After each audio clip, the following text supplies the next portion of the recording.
સૌપ્રથમ વાત કરવી છે ભરૂચની કે જ્યાં ભરૂચના જંબુસરમાં ડીઝલની ભારે અછત સર્જાઈ છે। અછત સર્જાતા હાહાકાર મચી ગયો છે। ફરી એક વખત આવા દ્રશ્યો સર્જાયા છે। શહેરના મોટાભાગના પેટ્રોલ પંપ પર પેટ્રોલ ડીઝલ નથીના બોર્ડ લાગી ગયા છે, જ્યારે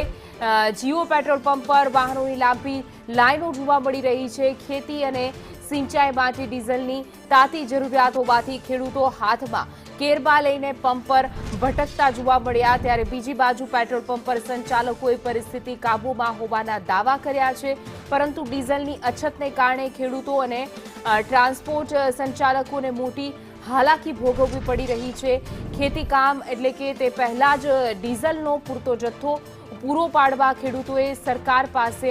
માંગ કરી છે। હાલની પરિસ્થિતિ એવી છે કે અત્યારે ખેડૂતોનો સમય પાકો છે, કારણ કે લોકોને ખેતીનું કામ શરૂ થવાની તૈયારીમાં અત્યારે ડીઝલનો સ્ટોક નથી મળતો, કારણ કે અત્યારે લોકોને કપાસ પાડવાના છે, લોકોને ખેતી સાફ કરવાની છે, ખેતી કરવાની છે, ન તો જો આવું ડીઝલ નહીં મળે તો ખેડૂત ફાઇનલ થઈ જાય એવી સ્થિતિમાં સર્જેલી છે।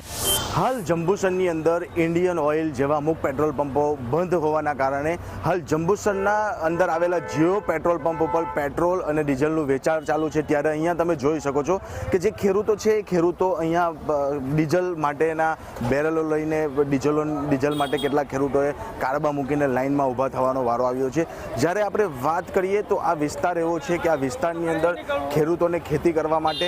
મોટી સંખ્યામાં ડીઝલ અને ટ્રેક્ટરનો વ્યવસાયથી જ ખેતી કરવામાં આવે છે, ત્યારે અહીંયા સમગ્ર વિસ્તારની અંદર